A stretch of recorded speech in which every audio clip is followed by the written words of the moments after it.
বিসমিল্লাহির রহমানির রহিম আলহামদুলিল্লাহ ওয়াসসালাতু ওয়াসসালামু আলা রাসূলিল্লাহ ওয়া আলা আলিহি ওয়া সাহবিহি আজমাইন ওয়া বাদ। আমাদের আজকে প্রশ্ন নোট করেছি 15টি। অনেক প্রশ্ন এসে আছে, তবে বেছে বেছে 15টি ধারাবাহিকভাবে নোট করেছি।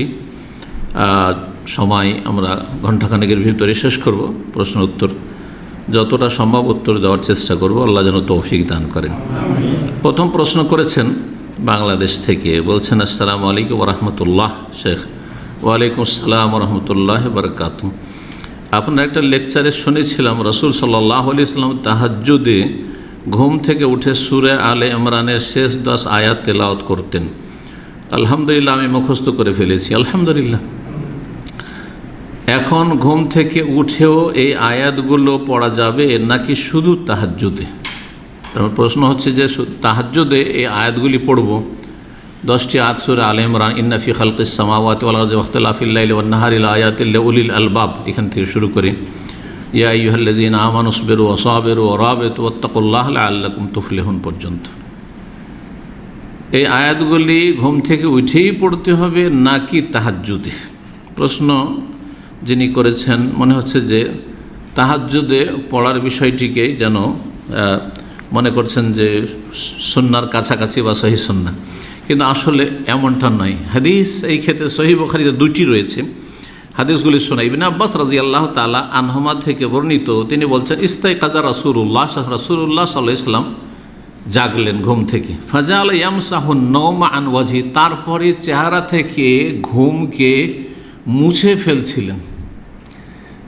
তা নবী সাল্লাল্লাহু আলাইহি ওয়াসাল্লাম চেহারা থেকে কি করতেন? ঘুমকে মুছে ফেলতেন, এই কথা এসছে। আমরা চোখ কচলাই না ঘুম থেকে উঠে? না, আপনারা কচলান না? ঘুমের যে চাপ থাকে বা ঘুম তো কত তাড়াতাড়ি ঘুমটাকে দূর করা যায় না। তো তখন কি করে? এইরকম করে, কেউ আর একটু বেশি করে, এইরকম করে না? এইটা করছে রাসূলুল্লাহ সাল্লাল্লাহু আলাইহি ওয়াসাল্লাম। তাহলে এটা করা সুন্নাত। কিসের জন্য? যে তাড়াতাড়ি ঘুমটা পালিয়ে যাবে, কেটে যাবে। জি, তো রাসূলুল্লাহ সাল্লাল্লাহু আলাইহি ওয়াসাল্লাম চেহারা থেকে বেয়াদেহি মোবারক হাত দ্বারা ঘুমকে মুছে ফেলছিলেন। সুম্মা কারাল আসল আয়াত আল খাওয়াতে মিন সূরাত আলে ইমরান, সূরা আলে ইমরানের শেষ থেকে 10টি আয়াত পাঠ করলেন। তাহলে কোন সময় পাঠ করলেন? চেহারা থেকে ঘুমটা মোছার পরে, বিছানা থেকে উঠে মুখটা একটু কচলিয়ে দিয়ে তারপরে ঘুমটা চলে গেলেই পড়েছেন। জি, এই হচ্ছে হাদিস সহিহ বুখারীর 183, সহিহ মুসলিমের 182 এবং 763। ইবনে আব্বাস রাদিয়াল্লাহু তাআলা আনহু থেকে আরও বর্ণিত রয়েছে, একটু লম্বা, আন্নাহু রাকাদা ইনদা রাসূলিল্লাহ সাল্লাল্লাহু আলাইহি কাছে একদিন রাতে ঘুমিয়েছিলেন। কিভাবে ঘুমিয়েছিলেন? ইবনে আব্বাসের খালা ছিল মাইমুনা রাদিয়াল্লাহু তাআলা, খালার বাড়িতে, ছোট ছেলে কিন্তু ছিল না, ভালো ঘুমাইতেন। তো ফাস্তাইকাযা, তারপরে জেগে গেলেন নবী সাল্লাল্লাহু আলাইহি ওয়াসাল্লাম। ফাতাসাওয়াক, মিসওয়াক করলেন। তো জেগে নবী সাল্লাল্লাহু আলাইহি ওয়াসাল্লাম কী করতেন? মিসওয়াক করতেন। ওয়াতাওয়াদ্দা, ওযু করলেন। ওয়াহুয়া ইয়াকুল, সেই সময় বলছিলেন। তাহলে আগের হাদিসের সাথে, আগের হাদিস শুধু আছে যে চোখটা মুছেই পড়েছেন, হইতে পারে কখনো কখনো এইরকম করেছেন, এটা হইতে পারে। আবার হইতে পারে হাদিসটাতে সংক্ষেপ করে দেওয়া হয়েছে, যদি একদিনেরই ঘটনা হয় তাহলে, কারণ ইবনে আব্বাস দুটোরই বর্ণনাকারী। এখানে বলছেন যে উঠলেন, তাহলে চেহারা থেকে ঘুমটা মুছলেন, চেহারা কষলেন, একটু চোখ, তারপরে তখন মিসওয়াক করলেন। ওখানে ঘুম থেকে উঠতেন, মিসওয়াক করতেন, উজু করলেন, আর উজু শেষ করে পড়তেন ইন্না ফি খালকিস সামাওয়াতি ওয়াল আরদি ওয়াখতিলাফিল লাইলি ওয়ান নাহারি লাআয়াতিল লিউলিল আলবাব, সূরা আলে ইমরান আয়াত নম্বর 190 থেকে শুরু করে শেষ পর্যন্ত। এই হাত্তা খাতামা সূরা শেষ করলেন। সুম্মা কামা ফাসাল্লা রাকাতাইন, তারপরে সালাত আদায় করলেন। আর তারপরে আরও যেসব ইবাদত বন্দেগী রয়েছে, তাহাজ্জুদ এবং আরও যে দোয়া রয়েছে, মুয়াজ্জিনের আজান পর্যন্ত, ফাআযান মুয়াজ্জিন ফাখারাজা ইলাস সালাহ, ফজর সালাতে গেলেন। তো এখান থেকে কি বোঝা গেল যে রাসূলুল্লাহ সাল্লাল্লাহু আলাইহি ওয়াসাল্লাম দুটো হাদিসের সার কথা হচ্ছে যে এই 10টি আয়াত পড়েছেন ঘুম থেকে ওঠার পরে, আর মিসওয়াক করে উজু করে পড়েছেন। সালাতের ভিতরে তাহাজ্জুদের তেলাওয়াতে নয়, তাহাজ্জুদের তেলাওয়াতে নয়। এটি হচ্ছে সহিহ সুন্নাহ। কিন্তু কারো যদি ছুটে যায় আর মনে করে তাহাজ্জুদ আমি পড়ে নেব, তো না, জায়েজ কিছু নাই, পড়তে পারে, কিন্তু সেটাকে সুন্নাহ বলা যাবে না, যেটি সুন্নাত। আল্লাহু আলাম। 2 নম্বর প্রশ্ন করেছেন, আসসালামু আলাইকুম। ওয়ালাইকুম আসসালাম ওয়া রাহমাতুল্লাহ। বিভিন্ন পণ্যের থলে বুঝছেন তো, ব্যাগে দোকানের নাম বিসমিল্লাহ লেখা থাকে, বিসমিল্লাহ হোটেল, হ্যাঁ, বিসমিল্লাহ শপ, হ্যাঁ, এই থাকছে না, বিসমিল্লাহ, আলহামদুলিল্লাহ, আর কত রকম যে আমাদের দেশে আছে, আমল থাকার না থাক, কিন্তু এগুলো আছে। জি, ইসলামিক লেবেল আছে, অজ্ঞতার সাথে এসব লেবেল ব্যবহার করে থাকে মানুষ। বিসমিল্লাহ লেখা থাকে। পণ্য ব্যবহার করার পর থলেটি ময়লার ঝুড়িতে ফেলে দেওয়া হয়। ঠিক তেমনই দোকানের ভিজিটিং কার্ড, বিসমিল্লাহর দোকানের ভিজিটিং কার্ড, পণ্যের বিলের কাগজ, যাতে দোকানের নাম বিসমিল্লাহ স্টোর লেখা থাকে। বিভিন্ন ইসলামিক আলোচনার লিফলেটগুলোর শুরুতে বিসমিল্লাহির রহমানির রহিম লেখা হয়, এটাও থাকে। যে বিজ্ঞাপনগুলো আছে না ওয়াজ মাহফিলের, বিসমিল্লাহির রহমানির রহিম, কেন বিসমিল্লাহির রহমানির রহিম লিখছেন? যেখানে সেখানে ফেলে দেওয়া হচ্ছে, এগুলো পড়ে নিল, তারপর ফেলে দিল, লেখা যায়জ নয় তাহলে এইরকম বিজ্ঞাপন এইভাবে। অথচ এগুলো ইসলামের কাজ, কিন্তু অজ্ঞতার সাথে হচ্ছে, অথবা অচেতনভাবে এগুলো কাজ করছে মানুষ, উদাসীন। এই কাজগুলো কতটা শরীয়ত সম্মত? সবগুলি না যায়জ। বিসমিল্লাহ দোকানের নাম রাখা, আর তারপরে তাতে বিভিন্ন ভিজিটিং কার্ড হলো, ব্যাগ তৈরি হলো, তো এই হলো, তো সেই হলো, আর সবগুলোতে বিসমিল্লাহ লেখা আছে, আর যেখানে সেখানে ফেলে দেওয়া হচ্ছে, এটা হচ্ছে আল্লাহর নামের অবমাননা, আল্লাহ রাব্বুল কিতাবের আয়াতের অবমাননা। বিসমিল্লাহ আয়াতের অংশ, বিসমিল্লাহির রহমানির রহিম কোরআনে কারীমের অংশ। আর আল্লাহর নাম যদি কোরআন আয়াত নাও হয়, আল্লাহর শুধু আল্লাহ লেখা থাকে, শুধু রাসূলুল্লাহ লেখা আছে, শুধু মুহাম্মদ লেখা আছে, তারপর ইহতিরাম জরুরি। সূরা হজে আল্লাহ রাব্বুল আলামিন ইরশাদ করেছেন আয়াত নম্বর 32-এ, ওয়ামান ইউআযিম শাআইরাল্লাহি ফাইন্নাহা মিন তাকওয়াল কুলুব। যার আল্লাহ রাব্বুল আলামিনের শায়ের নিদর্শনাবলীর তাজিম, শ্রদ্ধা, সম্মান করবে, এটা তাদের অন্তরের তাকওয়া, পরহেজগারি, আল্লাহ ভীরুতার প্রমাণ।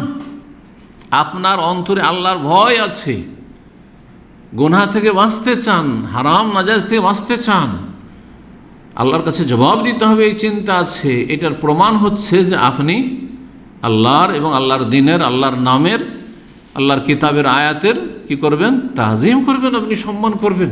দিনের যেসব বিষয়াদি রয়েছে সবগুলি হচ্ছে আল্লাহর আয়াত, সেগুলির তাজিম করবেন। সুতরাং এইরকম দোকানপাটের নাম রাখা আর আল্লাহর নামের অবমাননা করা হারাম, নাজায়েজ। এইরকমই জলসা মাহফিল, ইসলামিক মাহফিলের এইসব পোস্টার তৈরি করা, তাতে বিসমিল্লাহির রহমানির লিখে রাখার, তারপরে পরে ফেলে দিচ্ছে লোকেরা, গুনাহগার হইতে হবে, মাহফিলের কর্তৃপক্ষকে গুনাহগার হইতে হবে, যে ফেলবে সেও গুনাহগার, আর যারা মাহফিলের বিজ্ঞাপন ছাপিয়েছে তারাও গুনাহগার। আল্লাহ তাদেরকে সবকে হেদায়েত দান করে। 3 নম্বর প্রশ্ন বলছেন, আসসালামু আলাইকুম শেখ। ওয়ালাইকুম আসসালাম ওয়া রাহমাতুল্লাহ। আমার প্রশ্ন হলো, আমার বাবা জীবিত অথবা মৃত হলে আমার সৎ ভাই বোনদের কোনো দায়িত্ব কি আমাকে পালন করতে হবে? যদি না করি তাহলে কি গুনাহ হবে? কি বলেন? সৎ ভাই বোনদের দায়িত্ব আছে না নেই? যদি সাবালক হয়ে যায়, কাজের যোগ্য হয়ে গেছে, তাহলে দায়িত্ব নেই।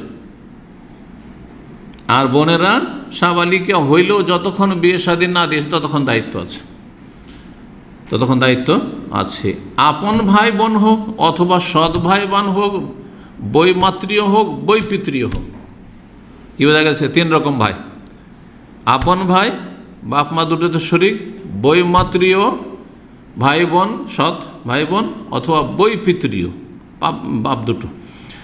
সবগুলি ভাই বোন, সবগুলি হচ্ছে ভাই বোন। তাদের দেখাশোনার আপনার চাইতে কাছের কেউ যদি না থাকে তো আপনারও ফরজ, ফরমালে মনে রাখতে হবে। আপনার আব্বার ফরজ, কিন্তু আপনার আব্বা অভাবী, তাহলে আপনার ফরজ তখন আসবে।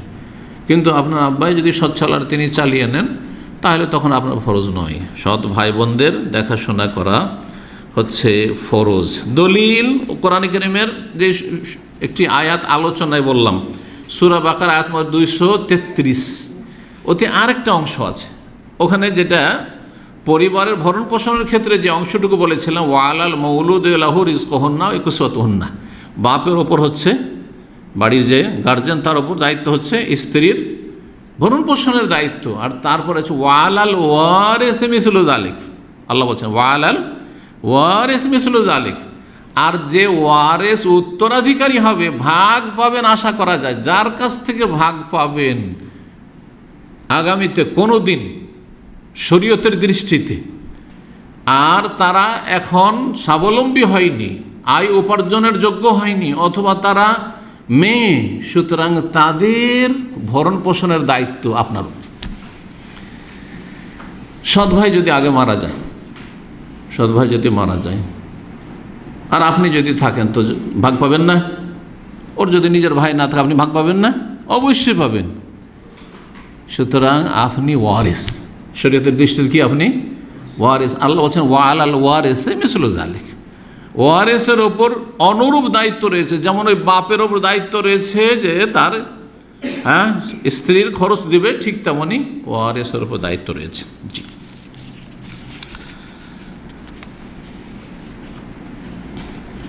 4 নম্বর প্রশ্ন করেছে, আসসালামু আলাইকুম রহমতুল্লাহ বরকাত। ওয়ালাইকুম আসসালাম রহমতুল্লাহ বরকাত। আমি মালয়েশিয়া থেকে থাকি।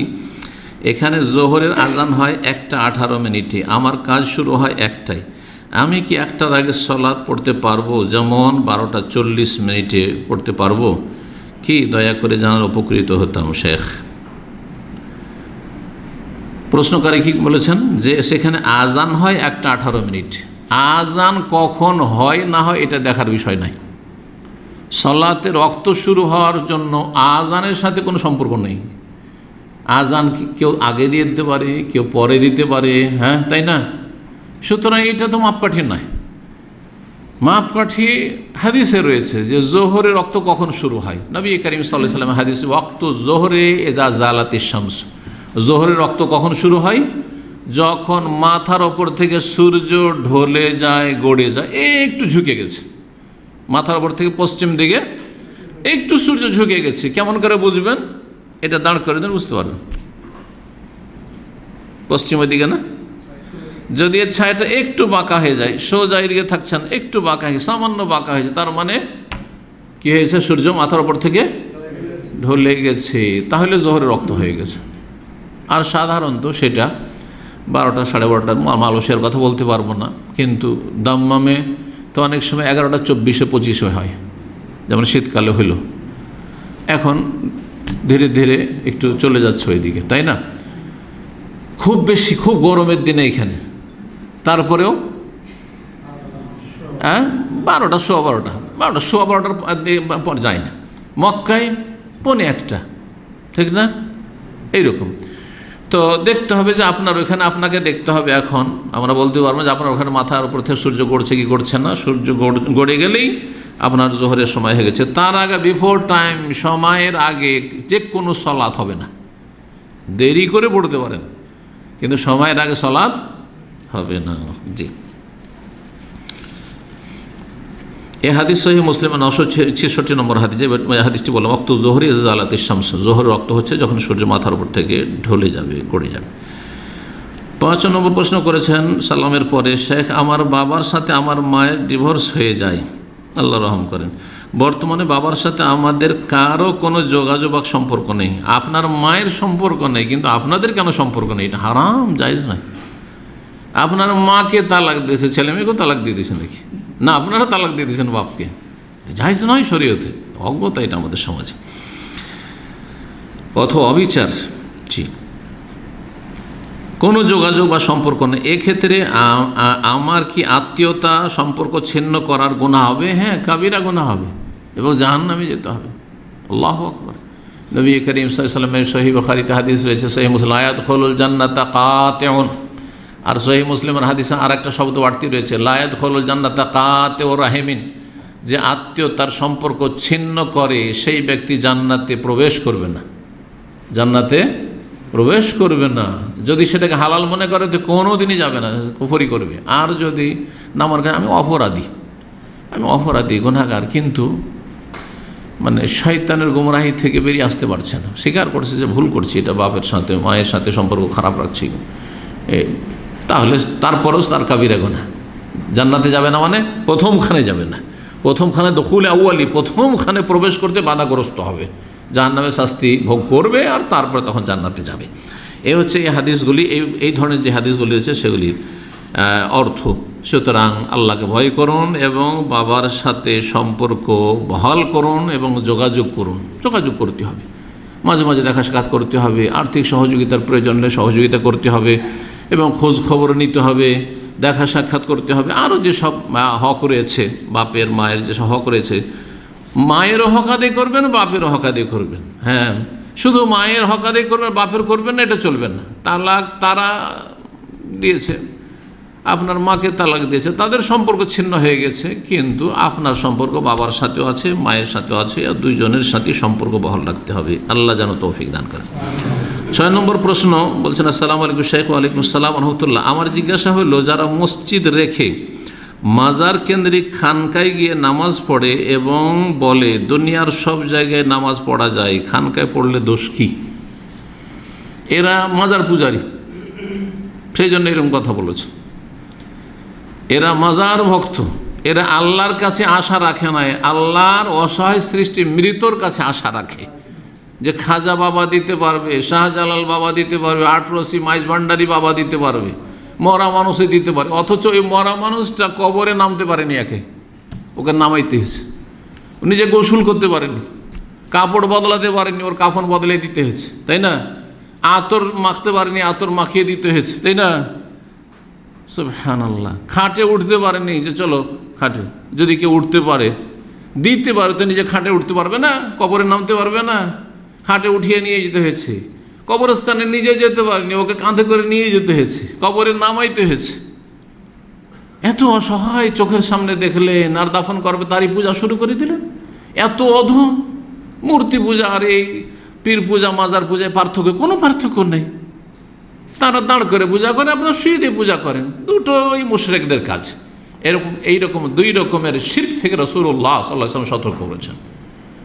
2 রকমের শিরক থেকে রাসূলুল্লাহ সাল্লাল্লাহু আলাইহি ওয়াসাল্লাম সতর্ক করেছেন ওই হাদিসগুলিতে। লানাতুল্লাহ আল ইয়াহুদি ওয়ান নাসারা ইত্তাখাযু কুবুর আম্বিয়া মাসাজিদা। নবীদের কবরগুলিকে ইহুদি নাসারারা সিজদার স্থানে পরিণত করেছে, কবরকে। তাহলে কবর পূজার থেকে সতর্ক করেছে। ইউহাযযিরু মা সানাউ, মা আয়েশা বলছেন, তাদের এইসব শিরকি কুফরি কর্মকাণ্ড থেকে সতর্ক সাবধান করেছে রাসূলুল্লাহ সাল্লাল্লাহু আলাইহি ওয়াসাল্লাম। এটা তো ছিল মাজার পূজা থেকে সতর্ক করা। আর উলাইকা ইযা মাতা ফীহিম আর-রাজুলুস সালেহ, এই ইহুদি নাসারাদের যদি কোনো নেক বান্দা ওলিয়া মারা যেত, পুরোহিত দরবেশ মারা যেত, তো বানাও আলা কবরিহি মসজিদান, তার কবরের ওপরে মসজিদ বানিয়ে নিত, তো কবর পূজা। ওয়াসাওয়ারু ফীহি তিলকাস সুওয়ার, আর তাদের ছবি মূর্তি তৈরি করে নিত, এটা হচ্ছে মূর্তি পূজা।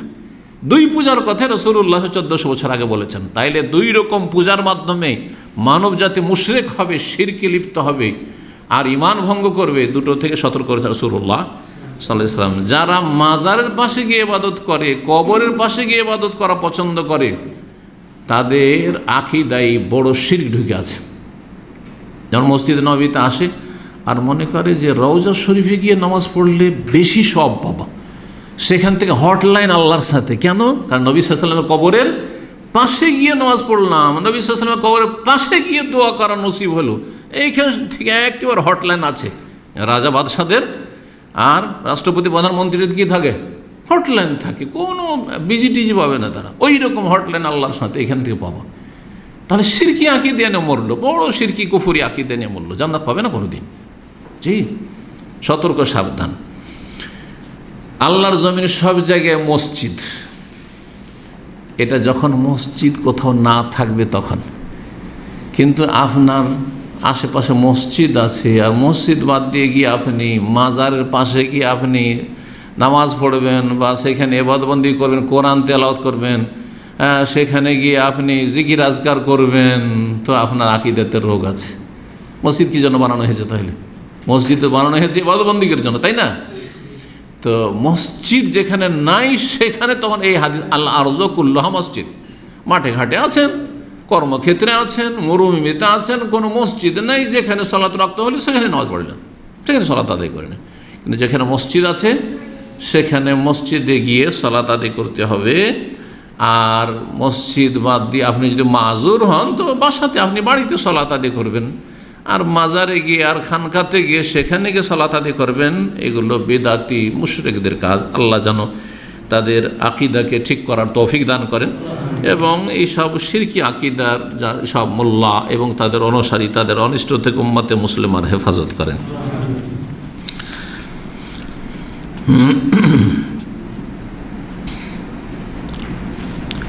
7 নম্বর প্রশ্ন করেছেন। আসসালামু আলাইকুম। ওয়ালাইকুম আসসালাম রহমতুল্লাহ। সরকারি কর্মকর্তারা প্রতি মাসে গাড়ির সুবিধা বাবদ 50,000 টাকা পেয়ে থাকেন, মানে সরকার 50,000 টাকা দেয়। জ্বালানি অন্যান্য বাবদ উক্ত পরিমাণ টাকা খরচ না হলেও এটা রাখলে হারাম হবে কি? উল্লেখ্য বেতনের সব টাকা খরচ না হলেও কিন্তু আমরা অবশিষ্ট অংশ সরকারকে ফেরত দিই না। বেতনের টাকা খেয়ে দিয়ে যেটা বাঁচছে সেটা তার ফিরিয়ে দিই না।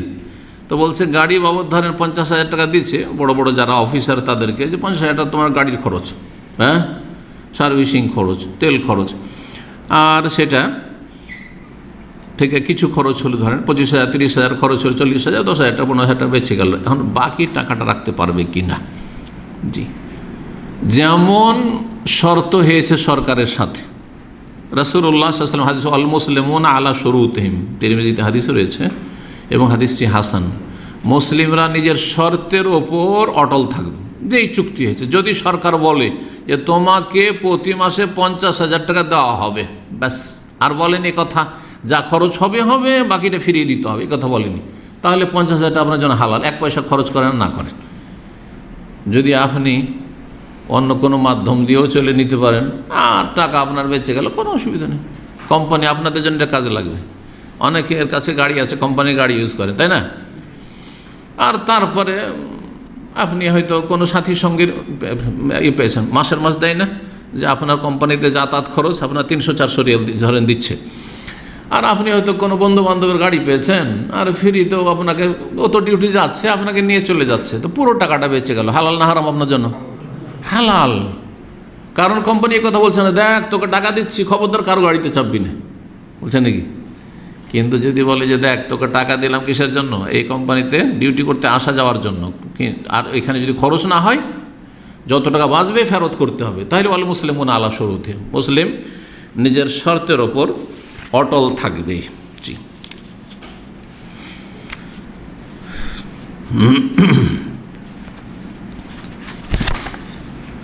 8 নম্বর প্রশ্ন বলছেন। আসসালামু আলাইকুম শেখ। ওয়ালাইকুম আসসালাম রহমতুল্লাহ। আমি একটি বিশ্ববিদ্যালয়ে পড়ছি।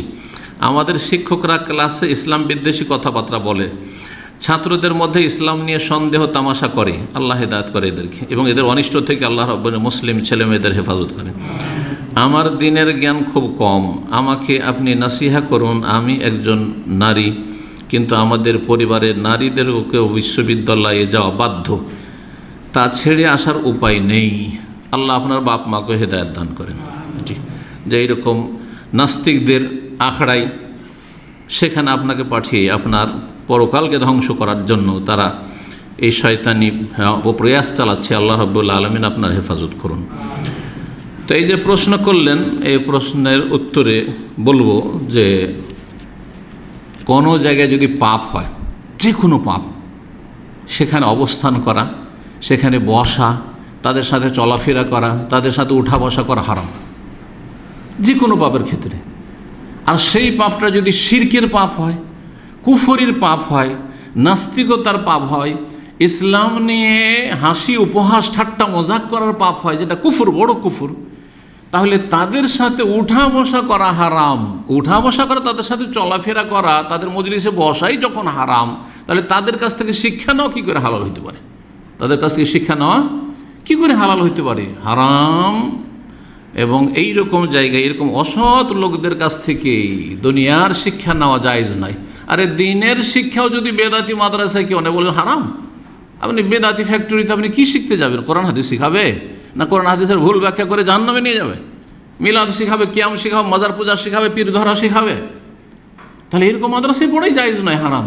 তাহলে আপনি নাস্তিকদের কাছে গিয়ে শিষ্যত্ব গ্রহণ করবেন আর সেখানে গিয়ে লেখাপড়া করবেন, ছেলে হোক অথবা মেয়ে হোক, এটি হারাম। এই মর্মে দুটো আয়াত শোনাবো।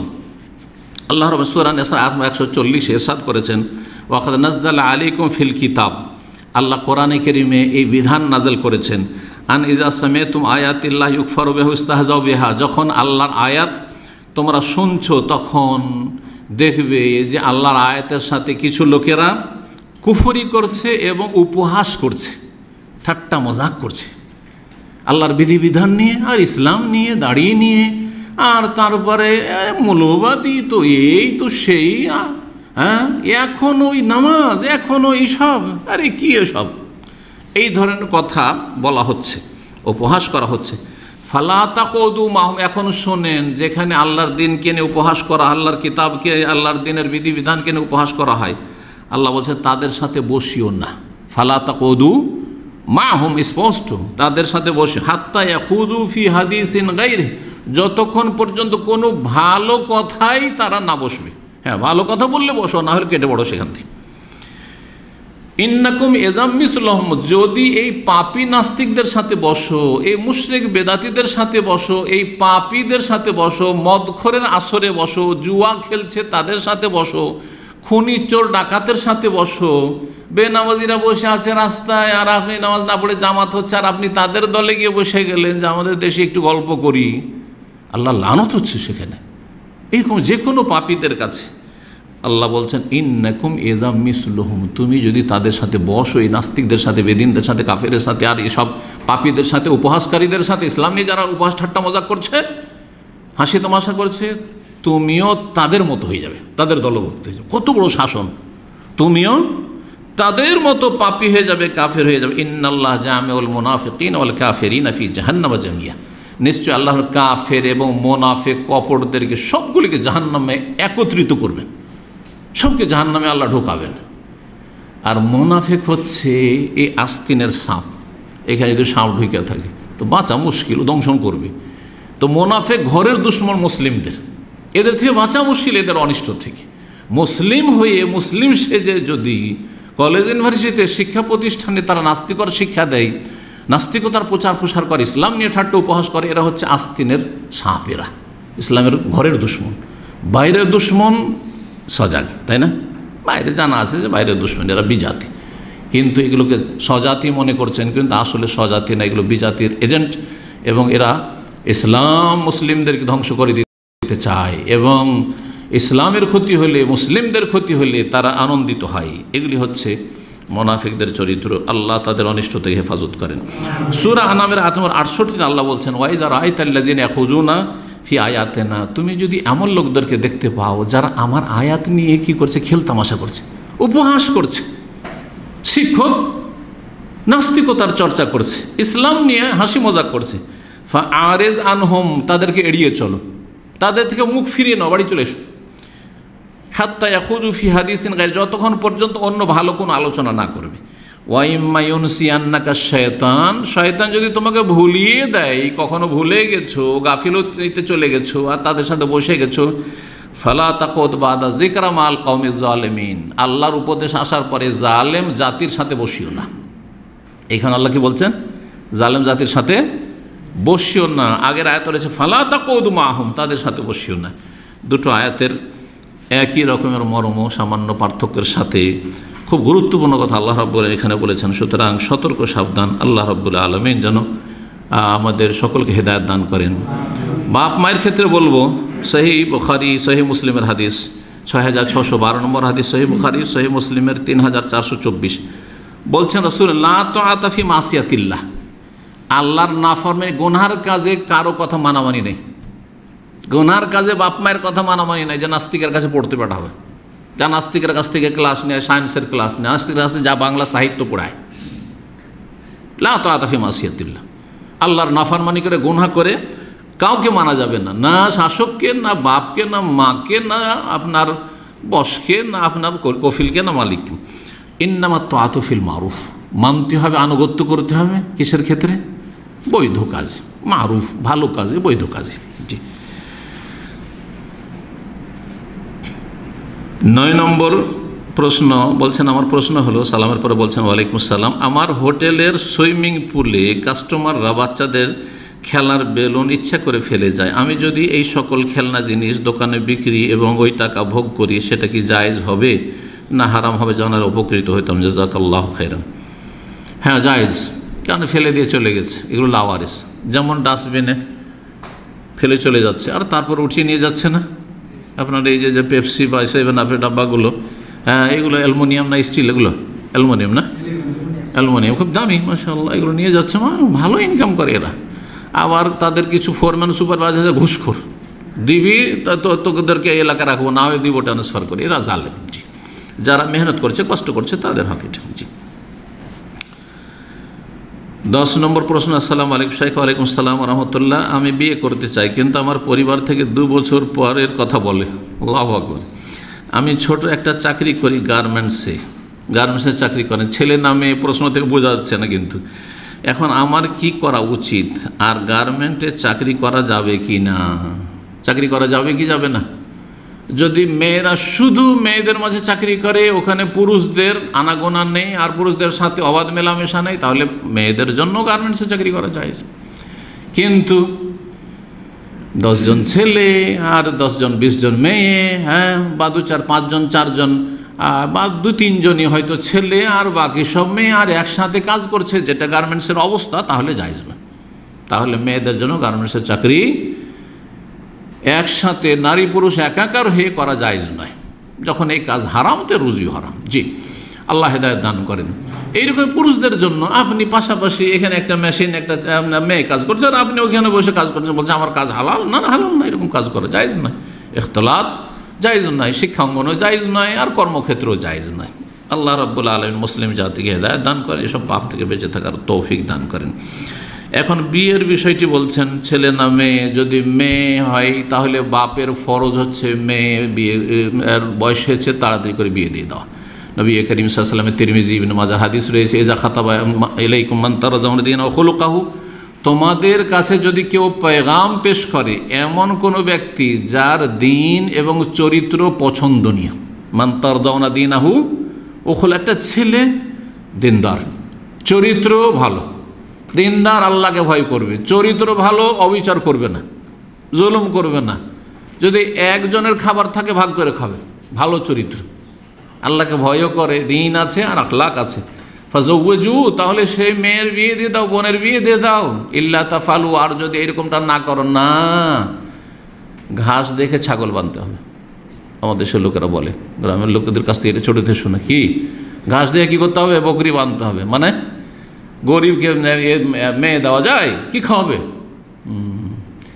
যদি বেনামাজি হয়, আরে বেনামাজি কেন মেয়ে দিচ্ছেন? দোয়া করছি আল্লাহ হেদায়েত করে দিবে, দোয়া করছি আল্লাহ হেদায়েত করে দিবে বেনামাজিকে, আর মেয়ে দিয়ে দিচ্ছেন, বোন দিয়ে দিচ্ছেন। আর গরিবের ক্ষেত্রে কেন এইটা দৃষ্টিভঙ্গি নেই যে গরিবকে মেয়ে দিয়ে দিচ্ছি, দোয়া করছি আল্লাহ তাকে সচ্ছল করে দিবে, তার অভাব দূর করে দিবে, তাকে আল্লাহ ধনী করে দিবে? এই দোয়া করতে পারেন না? নিয়তে খারাপই আছে। বুঝতে পারছেন পয়েন্টটা আমার? আমাদের দেশের লোকেরা কিন্তু, যদি ছেলেটা তো নামাজ টামাজ পড়ে না, আল্লাহর কাছে দোয়া করে আল্লাহ হেদায়েত করুক, দোয়া করছি হেদায়েত হয়ে যাবে, সরকারি চাকরি করে ছাড়া যাবে না, অথবা বিদেশে থাকে ছাড়া যাবে না, ইউরোপ আমেরিকা থেকে ছাড়া যাবে না, ওইখানে দোয়ার দোহাই, আসলে দোয়া নয়, পয়সা ধন দৌলত আছে। আর গরিব ছেলেকে আল্লাহকে ধনী করতে পারে না?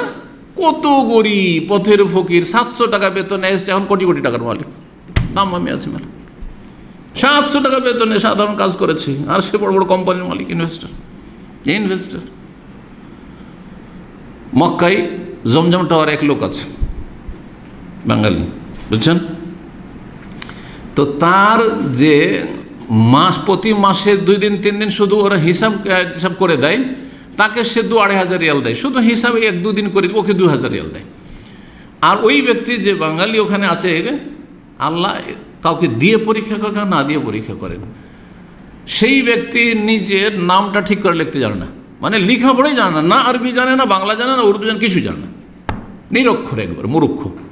কিন্তু আল্লাহ দিবে কোনো ওসিলাতে বহু টাকা ইনকাম করে, মাসের মাস লাখ লাখ টাকা ইনকাম করে। যেই ব্যক্তিকে 2,000 টাকা করে দেয় আর হিসাবটা করে 2 দিন, সে আমাকে কিস্সা শুনিয়েছে, যাতে করে আপনারা না ভাবেন যে হইলে হয়তো এমনি কাহিনী, কিস্সা না, কিস্সা না, সত্য ঘটনা। কথা বুঝতে পারছেন? জি। আচ্ছা, যাকে 2,000 টাকা দেয়, ওই 2 দিন কাজ করিয়ে নিয়ে 2-3 ঘন্টা করে, সেই ব্যক্তি বিএ পাস, এবং সে 5 স্টার হোটেলের একজন শিক্ষিত, সে সুপারভাইজার, সে 2000 টাকা বেতনে কাজ করে দেয়, ওই নিরক্ষর যে নিজের নামটা টিপ সই দিতে হয় যাকে। কথা বোঝা গেছে? তো কেন আল্লাহর কাছে আশা করছেন না যে আমি গরিবকে, দিনদার পরহেজগার আল্লাহ চরিত্রবান, আমি গরিবকে আমি মেয়ে দিয়ে দেবো, বোন দিয়ে দেবো, আল্লাহ ওকে ধনী করে দেবে। আল্লাহর কাছে সৎ নিয়ত যদি থাকে, আশা থাকে, তো আল্লাহ অবশ্যই ধনী করে দেবে। জি। তো আর যদি ছেলে হয় তাহলে বাপের ফরজ নয় যে ছেলের বিয়ে দেবে, এটা মনে রাখেন। ছেলে স্বাবলম্বী হবে, টাকা পয়সা ইনকাম করবে, মোহরের ব্যবস্থা করবে, আর ভরণ পোষণ ব্যবস্থা করবে, আর তারপরে বিয়ে করবে। কিন্তু বাপ যদি আর্থিক দিক থেকে সচ্ছল থাকে, টাকা পয়সা যথেষ্ট আছে, বাড়িও করে দিতে পারবে ছেলেকে, 1-2টা রুম করে দিতে পারবে, তাহলে অবশ্যই তখন বলবো যে হ্যাঁ, তোমার ছেলেকে গোনা থেকে বাঁচানো ফরজ, সুতরাং তোমার ফরজ আল্লাহ তোমাকে দিয়েছে সেই জন্য। কিন্তু সাধারণ মানুষ কোন রকমের সংসারটা চালাচ্ছে, তার ফরজ নয় যে ছেলের বিয়ে দিতে হবে। আমাদের দেশের লোকেরা বলছে না ছেলে বড় হয়ে আছে, বিয়ে দেওয়া ফরজ না, ছেলের বিয়ে দেওয়া ফরজ না, মেয়ের বিয়ে দেওয়া ফরজ। ভালো করে মশলা জানেন এটা, আল্লাহ যেন বোঝার তৌফিক দান করেন। ছেলের বিশেষ অবস্থায় ফরজ হইতে পারে, অথবা সুন্নত মুস্তাহাব সবসময়, নেকির কাজ সবসময়। যে কোনো একটা যুবক ছেলে বিয়ে করতে পারে না, তাকেই যদি বিয়ে দিয়ে দেন, টাকা পয়সা দিয়ে বাড়িটারি করে দেন, তো সবের কাজ। আপনি নিজের ছেলেকে করবেন, ভাইকে করবেন, তো এটা আরও ভালো কাজ, আরও বেশি দ্বিগুণ নেকি পাবেন, আত্মীয়তার সুসম্পর্কের নেকি পাবেন, আজরুল সেলাতে ও আজরুল কারাবাতে ও আজরুল সাদাকার নেকি পাবেন।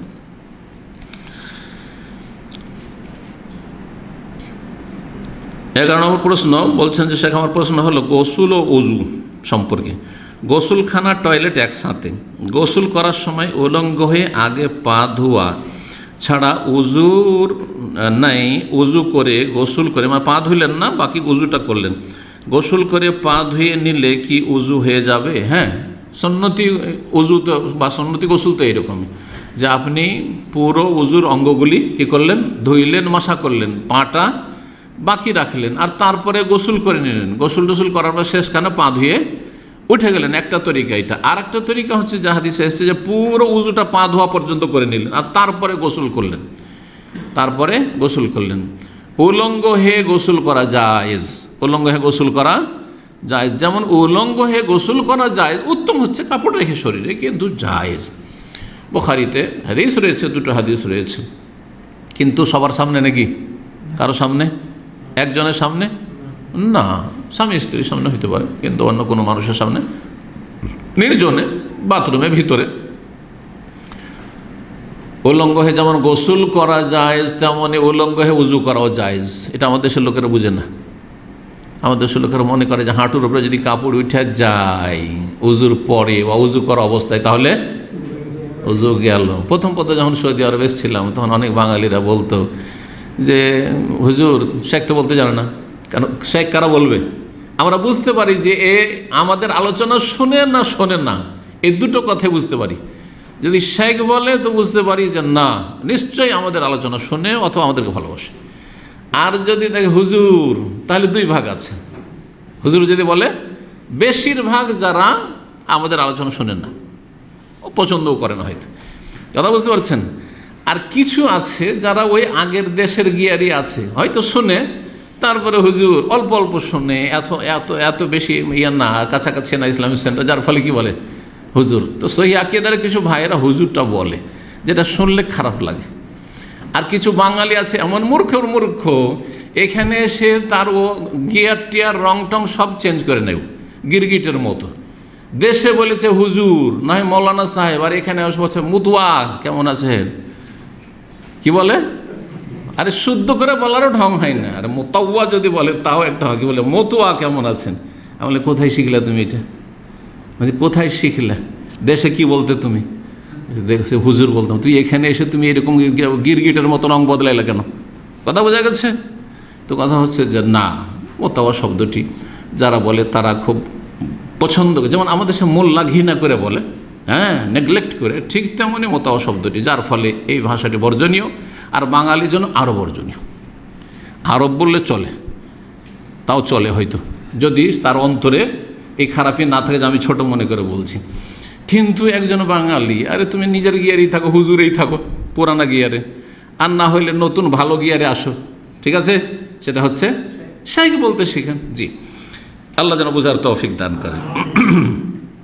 তো কি বলছিলাম? আমাদের দেশের মানুষরা মনে করে হ্যাঁ হ্যাঁ, যে কথা বলছিলাম, মদিনার যুগ থেকে সেই 89 এসছে, আজকে থেকে কতদিন আগে, প্রায় 32-33 বছর আগে। তখন বলতে দেখেন দেখেন দেখেন আরবরা এদের নামাজ কেমন করে হবে? কেন নামাজ হবে না? বলছে দেখেন না, উজু করছে আর জুব্বাটাকে উল্টো করে এরকম করে কষে নিয়েছে, দুটো হাঁটু খুলে গেল, হাঁটুর ওপরে কাপড় আর উজু করছে, তো উজুই হবে না তো নামাজ কি করে হবে? নিজে যে জাহেলিটা আর বুঝেন না। তো উজুর জন্য শরীরে কাপড় থাকা লাগে না, যেমন গোসলের জন্য শরীরে কাপড় থাকা লাগে না। শরীরে কাপড় কিসের জন্য লাগে? কিসের জন্য? নামাজ পড়ার জন্য লাগে। সালাতের শর্ত হচ্ছে সাতরুল আওরা, শরীর ঢাকা। উজুর শর্ত নেই। আচ্ছা, উজু ভঙ্গের কারণ যেগুলো হানাফি ফেকাতেও আছে, তাতে কি আছে যে হাঁটুর উপরে কাপড় হলে উজু নষ্ট হয়ে যাবে? আছে? কোনো কিতাব নেই। তাহলে হানফি মজাব নয়, শাফিতে নেই, মালিকি নেই, হাম্বলিতে নেই, কিচ্ছুতে নেই। তাহলে এগুলো জালিয়াতি না? জাহেলদের জালিয়াতি, মূর্খদের জালিয়াতি। সুতরাং এইসব জেহালত নিয়ে তো ইসলাম পালন করলে হবে না, এলেম শিখতে হবে, তারপর আমল করতে হবে। আবার বলছি, গোসলের জন্য উজুর জন্য কাপড় শর্ত নেই, একবারে একটু কাপড় রাখেন না শরীরে, আর উজু করেন, গোসল করেন, কিন্তু নির্জনের লোকজনের সামনে নয়। জি, তো এই হয়ে গেল। জি, এই উজু দিয়ে কি সালাত পড়া যাবে? হ্যাঁ, তবে আপনি গোসল করার সময় লজ্জা স্থানে সরাসরি হাত দেবেন না, সরাসরি হাত দেবেন না। জি, স্পর্শ করবেন না। এই মর্মে সহি মত হচ্ছে যে মান মাসসা যাকারাহু ফালিয়াতাওয়াদ্দা, কেউ যদি লজ্জা স্থানে হাত দিয়ে দেয় সরাসরি, তাহলে সে যেন উজু করে নেয়, উজু ভঙ্গ হয়ে যাবে। যদিও বিষয়টিতে ইখতিলাফ রয়েছে এবং দুই পক্ষে দলিল রয়েছে, মজবুত রয়েছে। 12 নম্বর প্রশ্ন বলছেন, আমাদের দেশে বাথরুমের টয়লেট একসাথে হওয়ায়, আমাদের দেশে না, এখানেও উজু করার সময় বাথরুমে বিসমিল্লাহ পড়লে পাপ হবে কি, কিংবা উজু বিশুদ্ধ হবে কি? জাযাকুমুল্লাহ খাইরান। বাথরুমের ভিতরে বিসমিল্লাহ পড়বেন না। যেখানে দেখবেন যে বাথরুমের ভিতরেই আপনার উজুর জায়গা আছে, তাহলে সেখানে বাথরুমের ভিতরে একবার যদি থাকে, কিন্তু আমাদের এখানে যেমন আছে বাথরুম থেকে বেরিয়ে উজু, তার কোনো অসুবিধা নেই, বিসমিল্লাহ বলেন ওইখানে, বাথরুমের সামনে অসুবিধা নেই। কিন্তু বাথরুমের ভিতরেই যদি থাকে যে একসাথে আপনাকে যেখানে বাথরুম সেখানে উজু করতে হচ্ছে, তাহলে বিসমিল্লাহ বলে প্রবেশ করবেন, বিসমিল্লাহ বলে বাইরে থেকে বিসমিল্লাহ বলে নেবেন, তারপরে ঢুকবেন, ঢোকার পরে আপনি বাথরুম সারেন, যা সারেন, তারপরে আপনি উজু করেন, তারপরে উজু করেন ইনশাআল্লাহ। আর তারপরে বিসমিল্লাহ বলা সুন্নাত। বিসমিল্লাহ বলা কি উজুতে সুন্নাত, ওয়াজিব নয়, সুন্নাত ওয়াজিব নয়। জি, 13 নম্বর প্রশ্ন বলছেন, আসসালামু আলাইকুম শাইখ। ওয়ালাইকুম আসসালাম ওয়া রাহমাতুল্লাহ। ব্যবসা সম্পর্কিত মাসআলা, নিম্নের উল্লেখিত ব্যক্তিদের সাথে ব্যবসা জায়েজ কিনা, মানে শিয়ারে ব্যবসা বা কেনা বেচা, ব্যবসা বাণিজ্য করা মানে কি, হয় শিয়ারে ব্যবসা, ওর সাথে শরিকানা, আর না হলে কারোর সাথে আপনার কাস্টমার কিনছেন, অথবা আপনি তার কাস্টমার, তার এইরকম কিনছেন বা বিক্রি করছেন।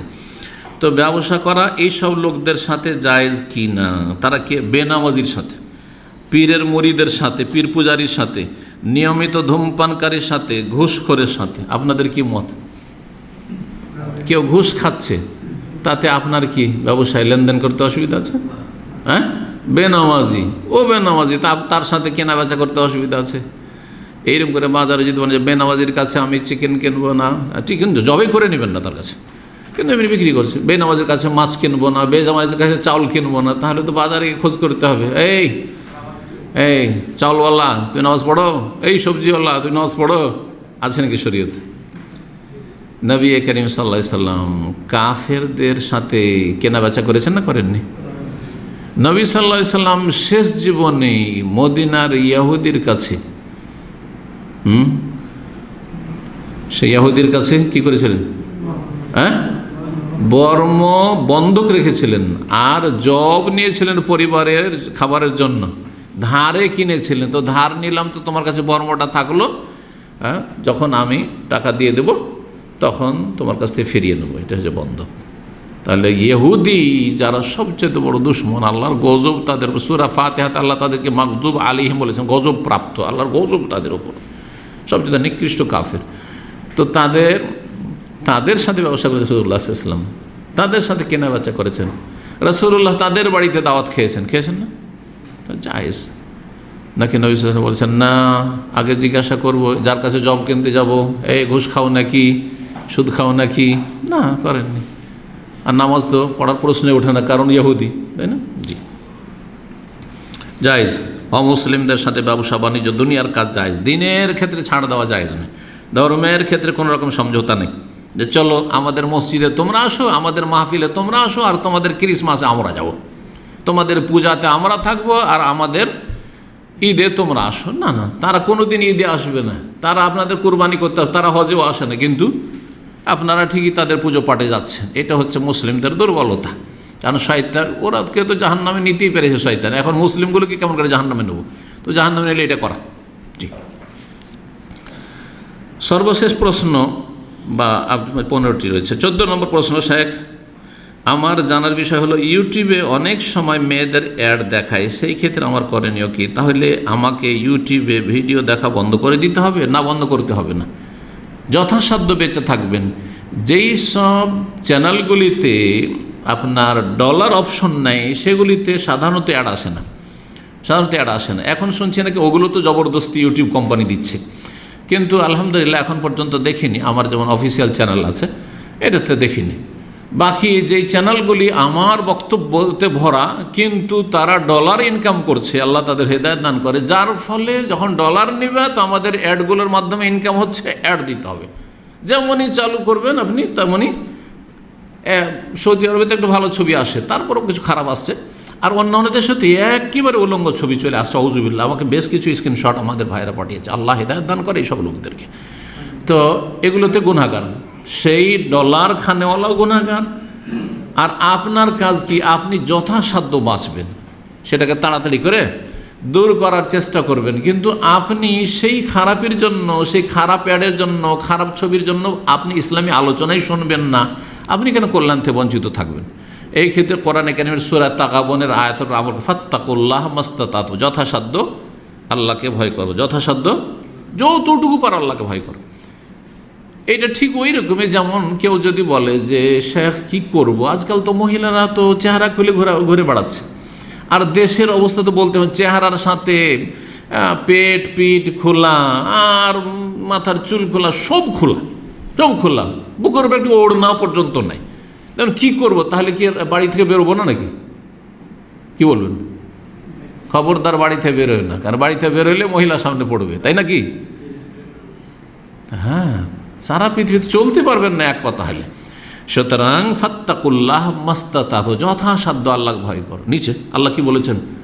যখন দেখছো মহিলা আসছে, মহিলার ছবি আসছে, কুল্লিল মুমিনিনা ইয়াগুদ্দু মিন আবসারিহিম, তোমরা নিজের দৃষ্টিকে নামিয়ে রাখো। দেখেন না, তারপরে যখন বক্তব্য শুনলেই তো হয়, বক্তব্য চালু হয়ে গেল তখন আপনি দেখেন সেই দিকে। জি, আল্লাহ যেন তৌফিক দান করেন। সর্বশেষ প্রশ্ন, আসসালামু আলাইকুম। ওয়ালাইকুম আসসালাম রাহমাতুল্লাহ। বলছেন যে শেখ কাবিরা গুনাহের কাফফারা কি? জাযাকাল্লাহু খাইরান। কাবিরা গুনাহের কাফফারা, কাবিরা গুনাহের কাফফারা হচ্ছে তওবা। কাবিরা গুনাহের কাফফারা হচ্ছে তওবা। তওবা করলে আল্লাহ মাফ করে দেবেন। আর যেগুলির কাফফারা আছে সেগুলি কাফফারা, যেমন কসমের কাফফারা আছে, জেহারের কাফফারা আছে, এরকম যেগুলোতে কাফফারা আছে শরীয়তে, সেগুলোর ক্ষেত্রে কাফফারা মানে আর্থিক কাফফারা টাফারা আছে বা কিছু আছে, রোজার কাফফারা আছে। কিন্তু যে কোনো কাবিরা গুনাহ যদি আল্লাহর হক নষ্ট করে থাকেন তাহলে 3টি শর্তে তওবা, আর মানুষের হক নষ্ট করেন তাহলে 4টি শর্তে তওবা। কি? 1 নম্বর, গুনাহ থেকে তওবা করা। কি করতে হবে? স্টপ, গুনাহ বন্ধ করে দিতে হবে, থেমে যেতে হবে। 2 নম্বর, অনুতপ্ত লজ্জিত হইতে হবে যে আমি খুব খারাপ কাজ করেছি, খুব খারাপ কাজ করেছি, নিজেকে তিরস্কার করতে হবে, খুব খারাপ কাজ করেছি। 3 নম্বর, আগামীর জন্য প্রতিজ্ঞা করতে হবে যে আমি আর জীবনে এরকম কাজ করব না, জীবনে আমার দ্বারা যেন এরকম কাজ না হয়। এটা আল্লাহর হকের ক্ষেত্রে। মানুষের হকের ক্ষেত্রে এই 3টার সাথে 4 নম্বর হচ্ছে যার হক নষ্ট করেছেন তার হকটা আদায় করার হইলে আদায় করতে হবে, আর আদায় করার না হইলে তার কাছ থেকে মাফ নিতে হবে। যেমন টাকা পয়সা বেইমানি করে রেখেছেন, ধার নিয়ে রেখেছেন, আর দিচ্ছেন না, এখন দেন, তাড়াতাড়ি দেন। এটাই তওবা আপনার, এটাই হচ্ছে তওবা। কেউ আপনার কাছে কাজ করেছে, পয়সা দেননি, আপনি মজদুরি দেননি, তাড়াতাড়ি দেন, তাহলে তওবা। না হলে কোনো তওবা নেই, মুখে আস্তাগফিরুল্লাহ পড়ে কোনো লাভ হবে না, আল্লাহ মাফ করবেন না, বান্দার হক।